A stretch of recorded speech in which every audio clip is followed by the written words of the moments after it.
there everyone, it's JP Letnick here along with Sol. Can you say hi? No. No? Can you say hi? Yeah. How about, do you know what a scam is? No. No, okay. So for those of you who don't know what a scam is, like Sol here, a scam is when you get taken advantage of in different situations. And today we're going to be talking about how to avoid getting scammed with rentals. So we've been talking with quite a few people these days that have been getting scammed online.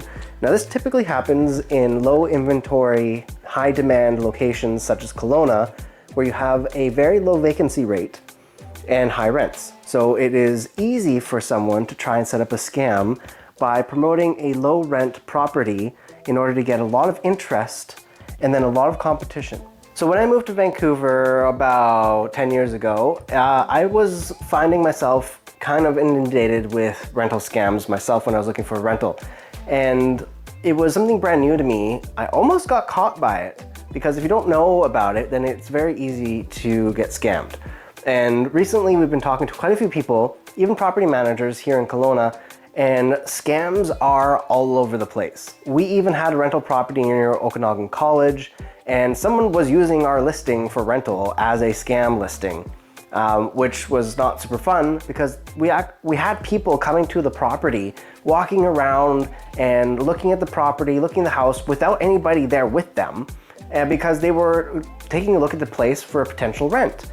Now, I'm going to talk about a few things that you can do to help you avoid rental scams, which is very common in places like Kelowna where your rents are high and the vacancy rates are low.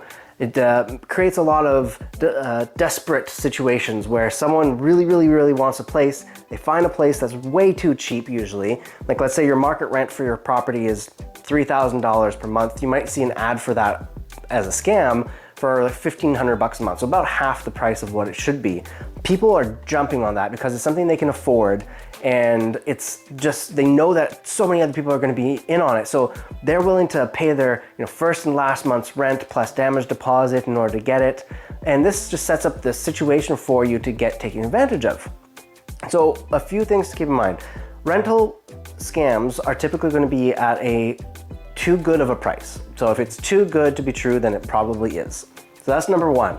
Number two is, does the person communicating with you, are they professional? Do they have a whole bunch of spelling mistakes or a lot of like exclamation marks and just unnecessary punctuation? If they have those, then typically it's gonna be setting off a red flag for you that maybe this could be a scam. And the next one as well is, are they asking for your SIN number up front on the application? This is something that is usually related to too much information. They don't need your SIN number right off the bat.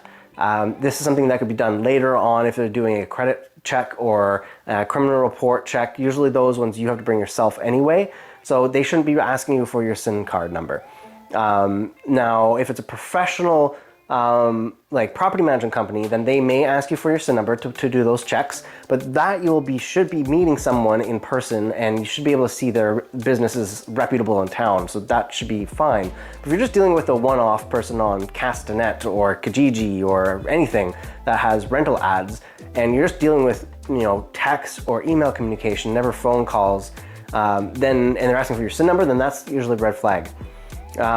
Next one is also if they never meet you in person. So let's say that you have this conversation with them and you really like the place and they say, okay, well, how about you go and take a look at the property, go walk around, and then get back to me if you like it. That's a red flag. If no one's meeting you at the property, that's typically not their property, and that's a big red flag. Another thing as well is if they're asking for more than just a damage deposit up front. Damage deposit in BC is half a month's rent, no more than that. If you have pets, then you can also have half a month's rent as a pet damage deposit, but that's it. If they're asking for first month's, that by itself should be red flag, but first month's or even first and last month's plus a damage deposit, run away, because they're not following BC tenancy law, and even if they're legit, they're not following BC tenancy law, and you don't want to get roped into that. So don't be so desperate to give so much money up front. Even people willing to pay, like I've seen 3 to 6 months payments up front. Don't do that. So those are really big red flags that can help you avoid getting scammed. But the biggest are, like I said, too good to be true, people not showing up to do the showings, and also the ridiculously long emails with a huge amount of extra punctuation that you don't need, and usually someone trying to be more proper English than they probably should be, or trying too hard. Same as when you get the emails that are saying, hey, I'm Prince whatever from wherever, and I've got this big inheritance for you, send me all your information and I'll send it to your bank account, right? That's obviously a scam. So things like that are ways for you to avoid. Now, and if you are not sure and you're dealing with someone, you can type in the address of the property on Google and it'll come up in different places. You can find if it's being listed by multiple different people, if there's a price that's listed higher at a different time, like significantly different, then you know that there's probably a discrepancy here. And if it's the lower price one, it's probably too good to be true, it's probably a scam. So I don't deal with tenancies, I deal with property buy and sells, but this is just something that we've come across a lot, and it's very important to know, especially when you're getting into a brand new market like Kelowna. Don't get too desperate that you're going to put yourself and your family at risk, especially losing a whole bunch of money that is not necessary. So if you have any questions about buying or selling in Kelowna, or if you want any more of this type of advice, feel free to reach out to us on our channel. We have a direct contact information on there, or you can reach out to us directly through a direct message or a comment on the video. Have you been scammed before for rentals? Please let us know in the comments down below. Please remember to like and subscribe, and we will see you on the next video. Soul, can you say hi, Soul? No. No? All right, back to what I was talking about.